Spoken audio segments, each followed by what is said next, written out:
Atenta a esta, me pareció interesante. Dice, un árbol puede producir 1.000.000 de cerillas, pero una cerilla puede quemar 1.000.000 de árboles. Moraleja, si dejas que un pensamiento negativo permanezca en tu mente, arruinará 1.000.000 de pensamientos positivos. Esto es Ruido Funcional, un espacio inseguro de contracultura, donde desenterramos ideas y sonidos para analizarlos desde la psicología científica. Hay estudios que dicen que el ser humano tiene una media de unos 60.000 pensamientos al día. Que de estos, el 90% son negativos, repetitivos y del pasado. O sea, que según este estudio, yo tengo 54.000 pensamientos negativos al día. Con 54.000 pensamientos negativos al día, ¿qué tipo de futuro enfocaré? Un entrenamiento que consiste en revisar tu diálogo interno todos los días con intensidad y cambiarlo sobre cualquier adversidad que te suceda. Desde pisar una caca hasta que te deje tu pareja. Episodio 2. El pensamiento positivo podría joderte la vida. Toda nuestra vida estamos condicionados en creer que la felicidad se logra fuera de nosotros. Hace tiempo que hablar de salud mental se ha puesto de moda. Lo hacen psicólogos, lo hacen influencers, lo hacen políticos, lo hacen artistas. Y buena parte de ese discurso parece estar diciendo algo parecido a: cambia tu forma de pensar y cambiará tu vida. Si piensas en positivo, las cosas te irán mejor. Si te sientes mal es porque no estás pensando como deberías. El pensamiento positivo se ha convertido en una especie de mantra cultural, repetido hasta la saciedad en libros de autoayuda, en redes, en podcasts y en canciones. Y como todo mantra, funciona mejor cuando no se cuestiona. En este segundo episodio de Ruido Funcional no es que vayamos a defender el pensamiento negativo, pero tampoco vamos a romantizar el optimismo como si fuera el camino a la salud psicológica. Vamos a analizar desde la psicología conductual contextual qué es el pensamiento positivo, por qué ha encajado también en la cultura en la que vivimos y qué consecuencias tiene esa obsesión por sentirse bien cueste lo que cueste. Y lo haremos también desde dentro del punk y el hardcore, porque incluso ahí, en un movimiento que nació desde la crítica y la disidencia, se colaron algunas formas de este discurso. Hablaremos del PMA, Positive Mental Attitude, o PMA por sus siglas en inglés, de su origen, de su evolución y de cómo puede leerse desde un enfoque funcional, sin misticismo ni recetas fáciles.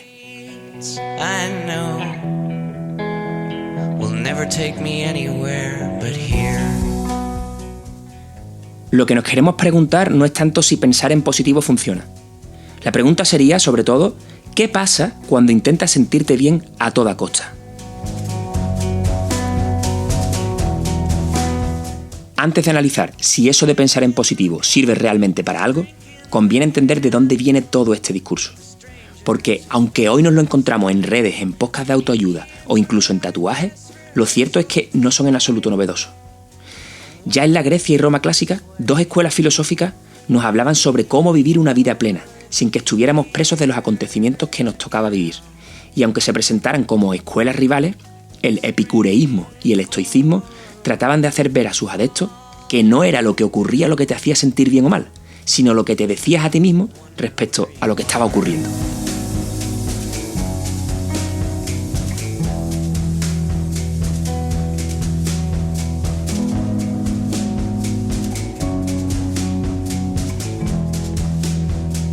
En un momento mucho más reciente de la historia, durante los años 70, la psicoterapia cognitivo-conductual se apoyó filosóficamente en el estoicismo, para sostener que la base de la modificación del comportamiento humano estaba precisamente en cambiar lo que éste pensaba sobre sí mismo, sobre los demás, sobre el futuro o sobre la vida. Esa suerte de dualismo cartesiano, mente-cuerpo, infectó la psicología conductual, dando lugar a terapias como la terapia racional emotiva conductual de Albert Ellis o la terapia cognitivo de Aaron Beck, ambas centradas fundamentalmente en cambiar la forma de pensar de las personas para que se sintieran bien o rindieran mejor en diferentes ámbitos de su propia vida. Pero vayámonos a un momento todavía más reciente en la historia. Si nos vamos un poco más adelante, tenemos que hablarte de un personaje llamado Martin Seligman, considerado el fundador de un movimiento con aspiraciones científicas llamado psicología positiva. ¿Quién fue Martin Seligman? Seligman fue un investigador bien situado en la psicología experimental de los años 60 y 70. Es conocido por el concepto de indefensión aprendida, basado en una serie de experimentos donde se exponía a perros a descargas eléctricas incontrolables. Cuando no podían evitar la descarga, los animales acababan por dejar de intentarlo. Se quedaban inmóviles, apáticos, pasivos. El mensaje sería el siguiente: si aprendes que tu conducta no tiene efecto sobre el entorno, dejas de actuar. Hay que decir que Seligman no era conductista. Su enfoque era más bien cognitivo y se centraba en las atribuciones que los organismos hacían sobre la relación entre eventos.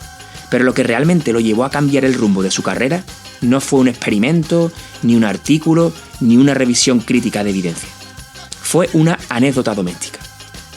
En su libro La auténtica felicidad cuenta que un día, mientras jugaba con su hija, ésta le reprochó su mal humor y le dijo algo así como: «Papá, desde que cumplí 5 años decidí no quejarme más, y tú podrías hacer lo mismo».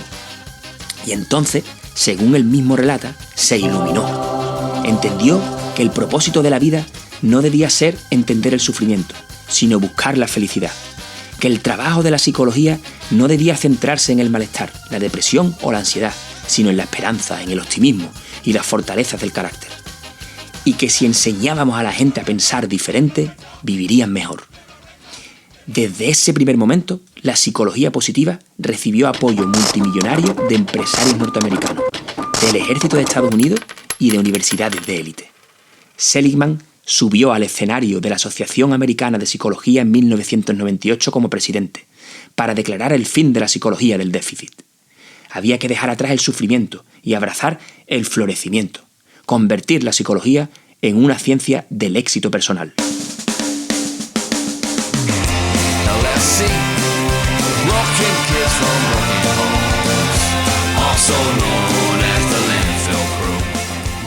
La verdad es que el giro tuvo un buen empaquetado comercial. Del trauma a la resiliencia, del síntoma al bienestar, de la conducta al carácter. Una psicología que no pide explicaciones contextuales, sino decisiones individuales. Una psicología hecha a medida de un mundo que no quiere transformarse a sí mismo, sino adaptar a los individuos para que encajen. Una psicología que entroncaba muy bien con la religión calvinista, solo que ahora no se trataba de buscar pensamientos pecaminosos, sino negativos. Una psicología que encajaba a la perfección con el capitalismo y el neoliberalismo, con el hombre hecho a sí mismo, con el individualismo recalcitrante que preconiza que el objetivo del ser humano es ser feliz y que tacha de fracasado a todo aquel o aquella que no lo consiga, puesto que, después de todo, cualquiera puede ser feliz. Solo hay que esforzarse y pensar en positivo, y así alcanzarás la felicidad. Y si no lo has conseguido, es porque o bien no quieres, o bien no te has leído el último libro de autoayuda de los miles que ocupan las estanterías de las librerías comerciales.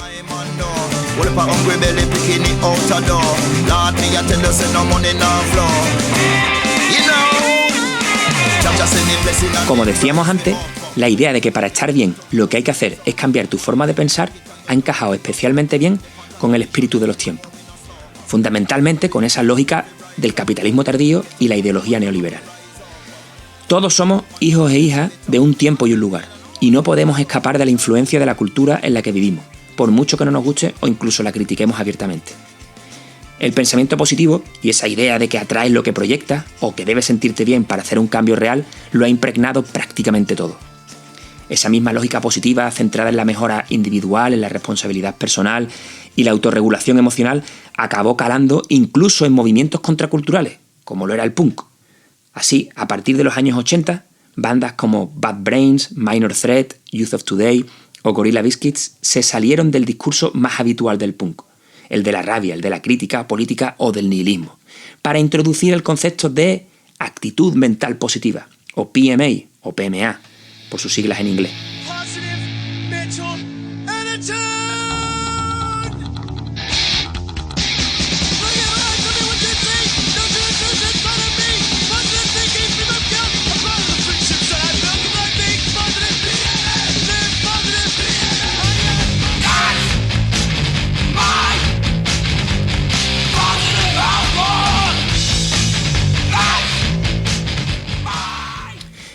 Ahora bien, aunque bajo la etiqueta de PMA se ha englobado una gran cantidad de bandas, canciones y mensajes, no todo lo que se ha dicho ahí significa lo mismo ni cumple la misma función. Así podemos ver que hay letras que invitan al oyente a adoptar una actitud activa hacia su propia vida, a dejar de repetirse excusas, a tomar decisiones y a actuar con coherencia en su entorno. No hablan de felicidad ni de éxito, hablan de compromiso, de responsabilidad de valores y de acciones concretas. En esos casos, el pensamiento positivo no es el centro del mensaje, sino una consecuencia posible de actuar alineado con lo que uno valora. Pero, sin embargo, también podemos encontrar dentro de esta etiqueta de actitud mental positiva otras letras, y no pocas, que acaban alimentando esa idea simplista de que lo que verdaderamente es importante es pensar bien, tener buena actitud y que si lo hace, lo demás vendrá solo. Esa forma más naïf de entender el PMA no está tan lejos del discurso dominante que nos dice que todo depende de tu mente, de tu enfoque o de tu vibración emocional. Y aunque venga con otra estética, al final refuerza el mismo marco individualista que responsabiliza a la persona de su malestar sin analizar el contexto. Como ocurre con muchas otras cosas, hay una diferencia importante entre pensar en positivo y, llamémosle, actuar en positivo. Pensar en positivo puede ser una estrategia para evitar precisamente lo que duele. Actuar en positivo, en cambio, puede implicar hacer lo que importa aunque duela. Y esa diferencia, aunque no siempre se ve, es la que marca si una conducta nos acerca o no a lo que realmente es importante para nosotros, a vivir una vida que merezca la pena ser vivida. Pero para entender hasta qué punto todo esto tiene trampa, conviene detenerse un momento y preguntarse algo que rara vez se cuestiona. ¿Realmente el pensamiento causa la conducta?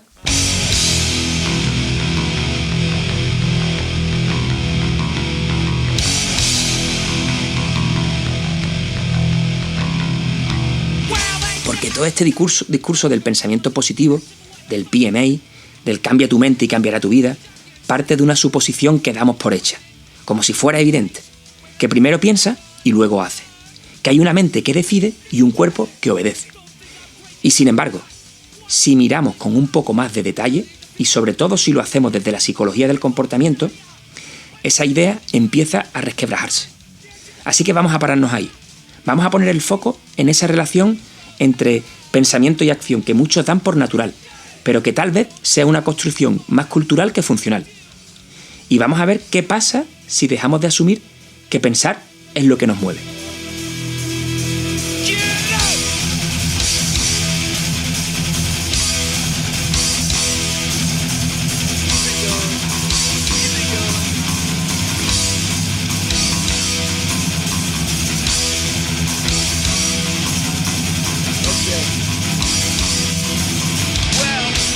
¿El pensamiento causa nuestro comportamiento? Vivimos en una cultura profundamente dualista. Esto significa que, sin darnos cuenta, seguimos dividiendo al ser humano en dos mundos que funcionarían por reglas distintas: el mental y el físico, que nos hace suponer que nuestros pensamientos causan lo que hacemos. Desde la ciencia del comportamiento, esta forma de pensar no se sostiene. No existen dos mundos. El ser humano no es la suma de mente más cuerpo, sino una sola unidad operando en interacción continua con su ambiente. Y lo que llamamos conducta es precisamente esa interacción. Veamos qué decía Skinner, uno de los padres de la psicología del comportamiento, al respecto. Cuando un hombre se observa a sí mismo pensando, deseando o eligiendo, observa su propia conducta. Lo que observa está determinado por su historia personal y por las circunstancias actuales. El pensamiento, como el comportamiento externo, es un producto de variables ambientales.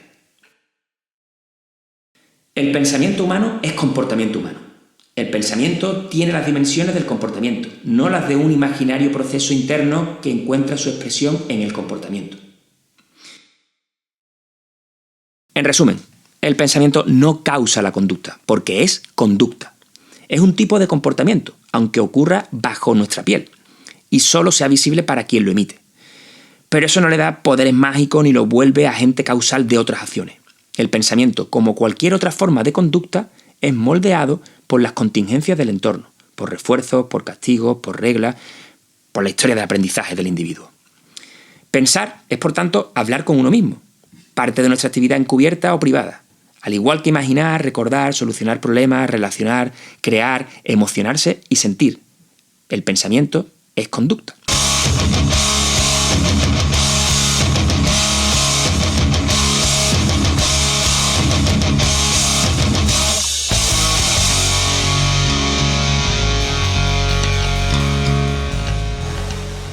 Probablemente ni el PMA, ni la psicología positiva, ni el coaching hubiesen podido florecer en una sociedad no dualista. Pero tenemos que asumir la realidad, y la realidad es la que es. Nuestra sociedad, nuestro lenguaje, nuestra cultura siguen siendo predominantemente dualistas, incluso cuando la ciencia arroja importantes datos en contra de ello. Vale, llegados hasta aquí, podemos asumir que el pensamiento no causa la conducta, pero podrías preguntarte, ¿y si fuera mejor tener pensamientos positivos? ¿Podemos ser más felices si pensamos positivamente? ¿No sería mejor que la gente estuviese feliz para mejorar nuestro rendimiento o encaminarnos en una vida que merezca la pena ser vivida?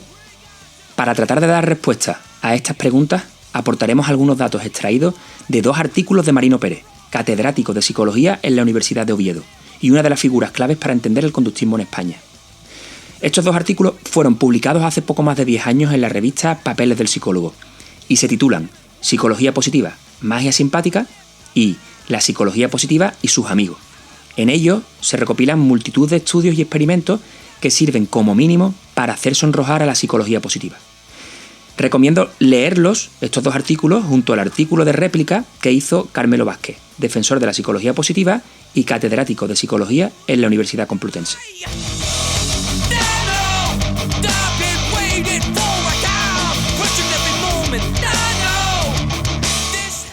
La psicología positiva, los pensamientos positivos.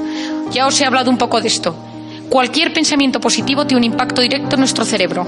La gente que sonríe, que piensa en positivo, activa la corteza prefrontal de su cerebro, que es la zona de planificación y de resolución de problemas.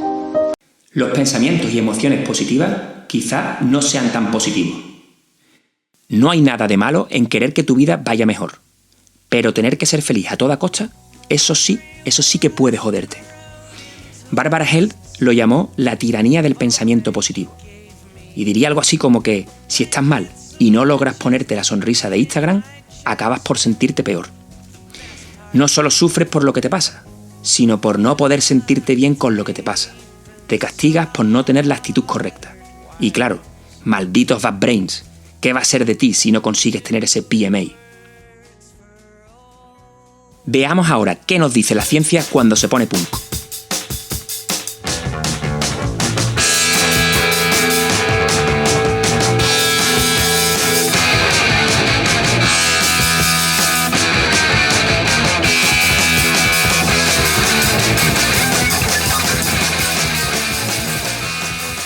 Forgas y East, 2008. A los participantes en estado de ánimo positivo les costaba más detectar mentiras y eran más crédulos, mientras que los que estaban tristes veían venir el engaño.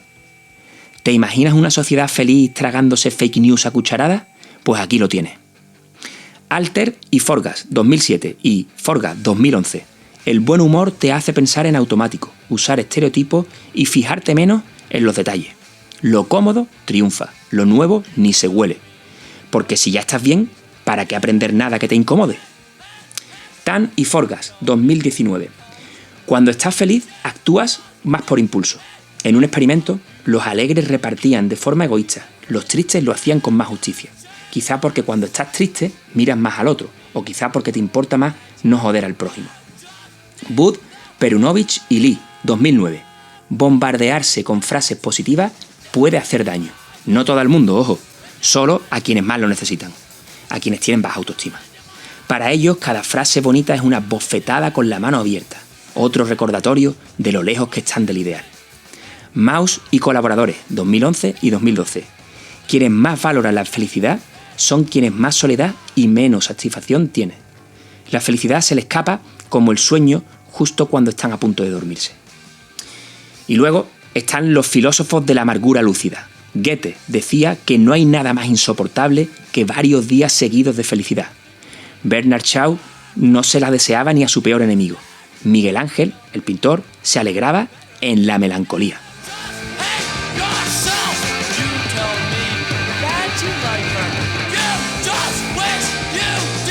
¿Y entonces qué pasa? Pues que cuanto más buscas la felicidad, más se te escurre. Quizá porque, como decía Marino Pérez, lo mejor que se puede hacer con la felicidad es no hacer nada por ella. Lo que habría que hacer es ocuparse de la vida, que no es poco.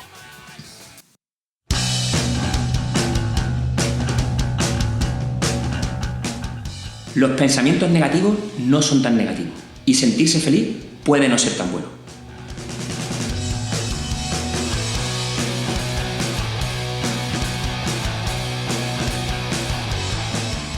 ¿Pensamientos negativos? Bienvenidos.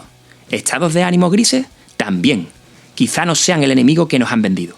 Te traigo aquí 8 razones extraídas de distintos estudios para entender por qué pensar y sentir en negativo puede ser adaptativo. 1. Mejor memoria. La gente con afecto negativo recuerda mejor los detalles. Están más en sintonía con el entorno. Los felices se les escapan las cosas. 2. Juicios más precisos. Los tristes no se quedan con la primera impresión. Sopesan, matizan, evalúan riesgos, pueden tomar decisiones sociales más justas. 3. Menos credulidad. Como hemos visto antes, el afecto negativo aumenta el escepticismo. Mejora la capacidad de detectar bulos, rumores y adornos innecesarios. 4. Menos estereotipos. Con humor negativo, los sesgos implícitos disminuyen. La mente se abre, no se cierra. 5. Ventajas motivacionales. La tristeza puede aumentar la persistencia. Frente a la cultura de la felicidad low cost, quienes están tristes siguen empujando. 6. Ventajas interpersonales. Los tristes hacen mejor preguntas y escuchan más. Los felices hablan más de sí mismos. 7. Mayor justicia. La tristeza promueve la equidad, la felicidad el egoísmo. Lo dijo Tan y Forgas en su estudio sobre decisiones económicas. 8.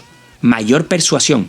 Las personas en estado de ánimo negativo elaboran mejores argumentos, son más convincentes, saben de lo que hablan, porque lo han rumiado.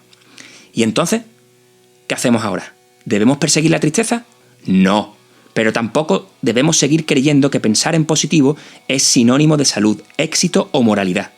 Sentirse mal también forma parte del menú humano, y en muchos contextos es incluso más funcional que sentirse bien.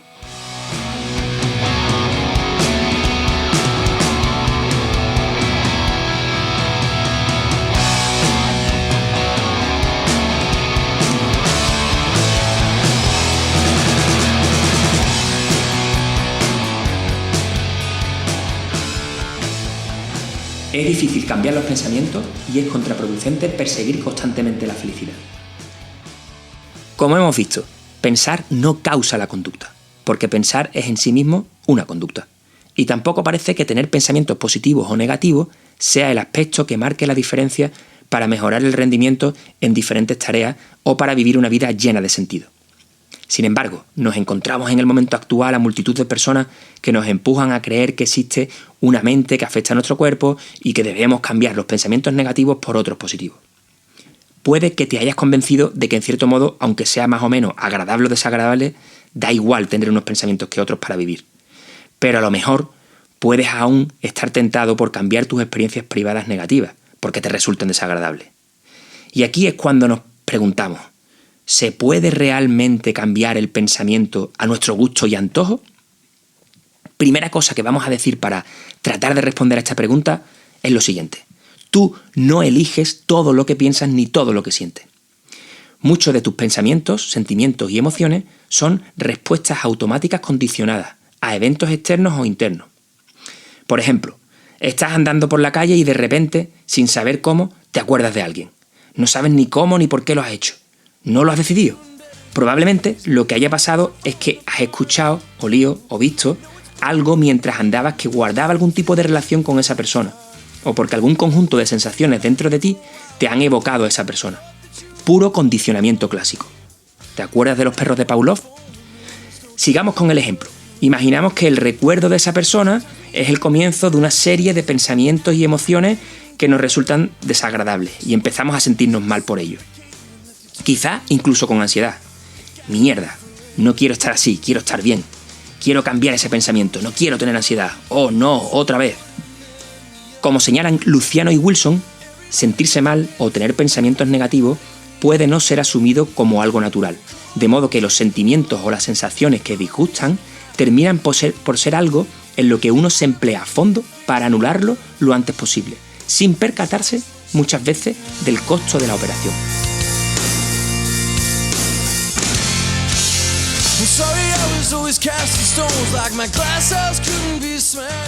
¿Se pueden cambiar los pensamientos que ya han aparecido, lo hayamos elegido o no? Como poder, sí se puede. De hecho, esta es la base de las terapias cognitivo-conductuales que mencionamos anteriormente, como la terapia racional emotiva de Ellison y la terapia cognitiva de Beck. Desde ese presupuesto se debaten las ideas irracionales o las distorsiones cognitivas que presenta la persona que supuestamente le causarían el sufrimiento. El objetivo sería cambiar unos pensamientos negativos por otros que se ajusten más a la realidad, para lograr la recuperación de los consultantes. Aunque la reestructuración cognitiva, es decir, cambiar unos pensamientos negativos o desajustados por otros más realistas, puede funcionar para algunas personas, lo cierto es que tiene bastantes limitaciones en otras muchas. O cuando los pensamientos están relacionados con ideas muy centrales en la vida de la persona o desencadenan emociones muy intensas. De hecho, estas dos terapias demostraron ser efectivas especialmente por aquellos procedimientos que animaban al paciente a exponerse a aquellos fenómenos que se relacionaban con pensamientos desagradables o sensaciones de malestar, más que por sus procedimientos encaminados a cambiar los pensamientos de los mismos.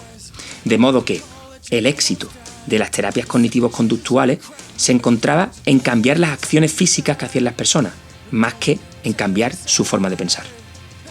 Entonces, ¿qué hacemos cuando nos damos cuenta que no podemos cambiar ciertos pensamientos por mucha reestructuración cognitiva, rumia o debate interno que tengamos?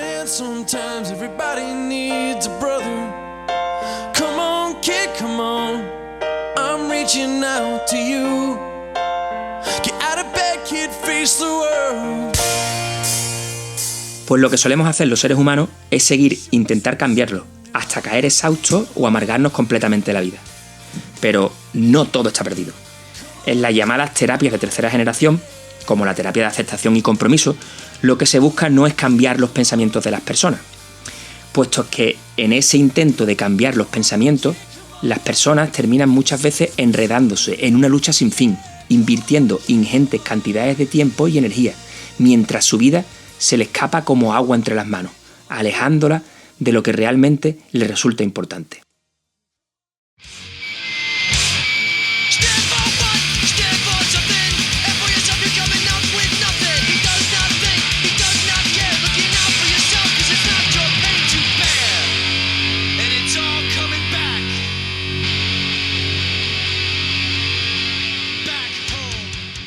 Entonces, si no se busca cambiar los pensamientos, ¿qué podemos hacer?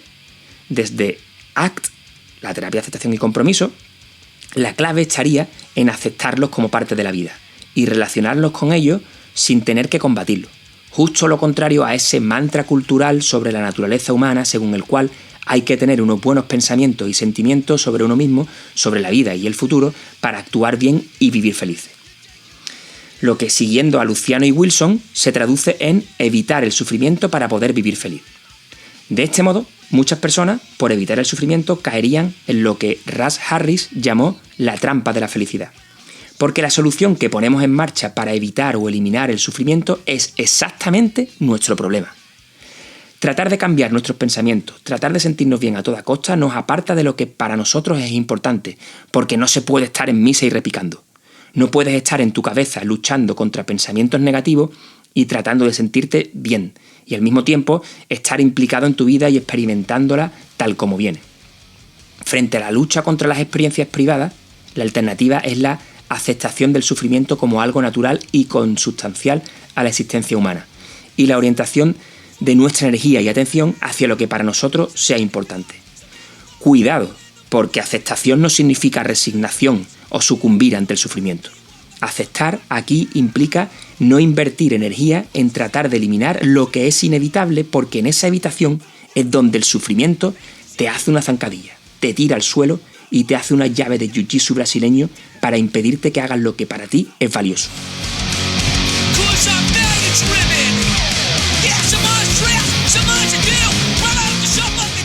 Aceptar el sufrimiento inevitable te puede ahorrar el evitable.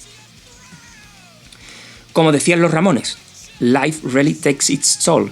La vida se cobra su peaje. Sufrir es el peaje que pagamos por vivir. como cuando pagas en una autopista por pasar con tu coche. Si no tienes el dinero, no puedes pasar. Si no quieres sufrir, no puedes vivir. Pero igual que estoy seguro que no pagarías de más en un peaje de autopista, hemos de tratar de no sufrir más que lo inevitable. La trampa de la felicidad de la que nos habla Harris es esa lucha contra el sufrimiento inevitable, por considerarlo patológico o inaceptable, cuando es en realidad natural e incluso saludable. Tratar de cambiar pensamiento muchas veces conlleva pensar más en ello, y casi siempre sufrir más de lo que tenemos que sufrir por el mero hecho de vivir. Para explicar esto, desde la terapia de aceptación y compromiso, se hace uso de metáforas, como la metáfora de las arenas movedizas, según la cual una persona que está luchando contra sus pensamientos estaría haciendo lo mismo que otra que cae en arenas movedizas y empieza a moverse como loco desesperadamente, de modo que cada vez se hunde más y más, en contra de lo que debería hacer para no ahogarse, que no es otra cosa que mantenerse lo más quieto posible. Otra metáfora sería el hombre en el pozo, que trataría de salir del mismo excavando y excavando, a veces con una pala más grande, otras con un pico o con una cuchara, pero al final lo que hace, poniendo mucho esfuerzo, eso sí, es hacer el hoyo más grande. Aquí la analogía serviría para ilustrar lo que muchas veces la gente hace para evitar el sufrimiento, que no es otra cosa que luchar contra pensamientos y sentimientos desagradables de muy diferentes maneras, distrayéndose, tratando de comprobar que todo está bien o en orden, cuando su mente le dice justamente lo contrario, bombardeándose con cosas positivas, etc. Pero todo ello no serviría más que para quedar más y más atrapado.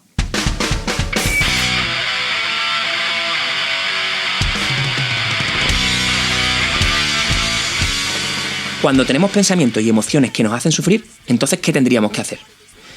Tu propia experiencia te irá diciendo qué es lo que resulta efectivo. Si eres capaz de evitar o cambiar fácilmente tus pensamientos y emociones, no hay más palabras, señoría. Sigue con esa estrategia. Si decirte palabras positivas te permiten salir de una espiral de autodestrucción, aferrarte a tus valores y centrarte en lo que realmente es importante para ti, no sería sensato decir que deberías parar de hacerlo. Pero si notas que tus estrategias te llevan a ese callejón sin salida que es la búsqueda constante de la felicidad, entonces será el momento de probar otros caminos. Y todos ellos pasarán de una forma u otra por la aceptación del sufrimiento y la puesta en marcha de otras conductas que te acerquen a lo que para ti es importante independientemente de lo que pienses o sientes. Tratemos de verlo con otra metáfora, esta vez de Stephen Hayes, extraída de su libro Sal de tu mente, entra en tu vida. Imagina que tu vida es un autobús. Tú eres el conductor, al volante, el responsable de elegir la dirección. En el cartel frontal del autobús pone a dónde quieres ir. Estos serían tus valores. Esa es la dirección, no un destino concreto, sino el rumbo vital que eliges recorrer. Pero a medida que avanzas van subiendo pasajeros. Muchos. Algunos agradables, recuerdos bonitos, pensamientos positivos, sensaciones de logro, y otros no tanto. Miedos, dudas, vergüenza, tristeza, ansiedad, pensamientos autocríticos. Algunos parecen peligrosos, como matones con navajas, y te gritan desde el fondo del autobús que si no haces lo que ellos quieren, se van a acercar al volante. Y tú, para mantenerlos callados, le das el control. Empiezas a desviar el autobús en función de lo que te exigen. No vayas a esa reunión, no digas eso en voz alta, no te arriesgues a fracasar. Pero hay un problema. Ellos no conducen. Tú sí. Ellos solo hablan. Y cuanto más intentas echarlos, callarlos o esconderlos, más pierdes de vista la ruta que tú querías seguir. La clave, según Hayes, no es deshacerte de los pasajeros. Es aprender a convivir con ellos sin detener el viaje. Están ahí, claro. Te hablan, te incomodan, pero no deciden tu dirección. Solo tú puedes hacerlo. Aceptarlos en el autobús no es rendirse, es liberarse. Y entonces, aunque sigan ahí, puedes volver a mirar la carretera, agarrar el volante con firmeza y conducir hacia lo que realmente te importa. It's pouring out all over all my favorite things. My guilty heart is beating faster every time I try to sing.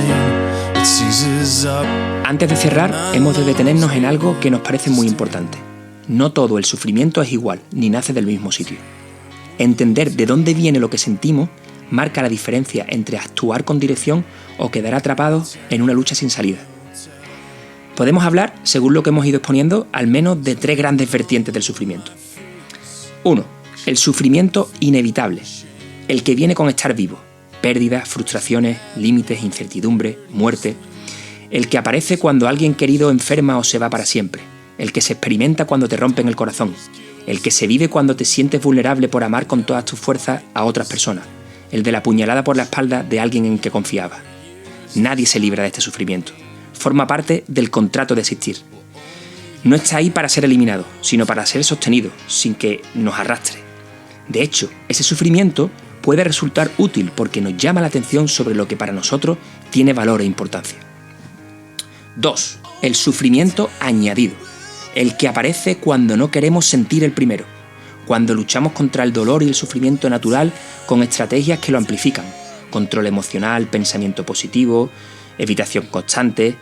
Aquí es donde muchas veces el remedio es parte del problema. 3. El sufrimiento estructural o contextual.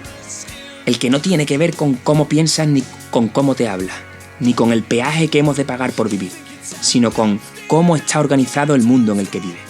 Injusticia, desigualdad, precariedad, violencias de todo tipo. Este sufrimiento sería consecuencia de la organización de tu ambiente, desde el más próximo, tu hogar, tus relaciones cercanas, tu trabajo, hasta el mismo sistema político, social y cultural. Es un sufrimiento que podría ser modificado, bien por acciones directas individuales sobre él, por ejemplo, denunciar una injusticia en tu trabajo, luchar por mejores condiciones, cambiar de situación laboral o terminar una relación de pareja o de amistad, por ejemplo, o con acciones colectivas, acción política para cambiar leyes, movimientos vecinales que cambian barrios, organizaciones sociales que realizan acciones revolucionarias. Ese sufrimiento no se resuelve con afirmaciones positivas. Ese no se arregla solo, ni se arregla con fármacos ni con psicoterapia, por muy basada en la evidencia científica que ésta esté. No tener claro todo esto podría llevarnos a hacernos responsables de un sufrimiento generado por un contexto, o a luchar constantemente por eliminar ese peaje que debemos pagar por vivir.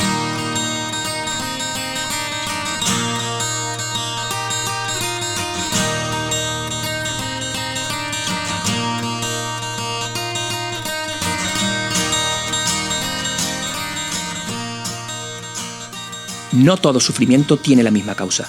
Hay un sufrimiento inevitable y aceptarlo, en lugar de combatirlo, puede ser un verdadero acto de libertad.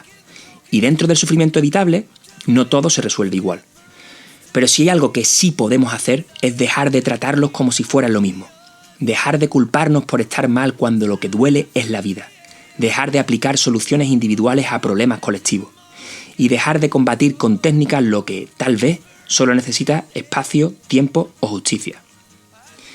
Pensar en positivo no te va a salvar de una pérdida, ni de un desahucio, ni del miedo a que todo se venga abajo. Pero sí puede alejarte de lo que realmente importa si te hace creer que lo que sientes es culpa tuya. O que solo hay dos caminos, estar bien o estar roto. El sufrimiento es parte de la vida.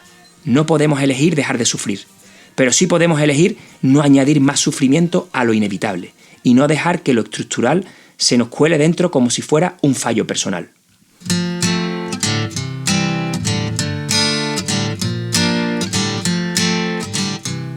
A lo inevitable, sosténlo, acéptalo, míralo como una parte de un yo mucho más grande, uno que contiene miedo, sí, pero también amor, fuerza, belleza y sentido, como parte de una vida que a veces se desborda, porque lo hace todo, desde el horror hasta la gloria.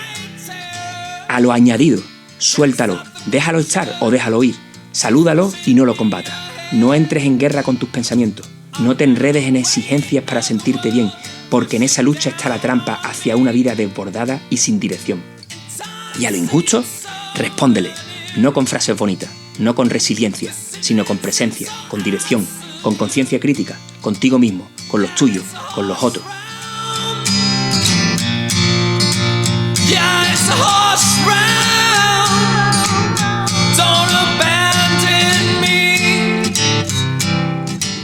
Puede que ahora te preguntes, ¿y cómo saber qué tipo de sufrimiento es este? ¿Qué me toca hacer? No hay una única fórmula, no existe una misma receta que sirva para todo. Pero sí hay dirección. Estar, escuchar, probar, aprender, volver a elegir. No para sentirte bien, sino para vivir con lo que importa, incluso cuando duela.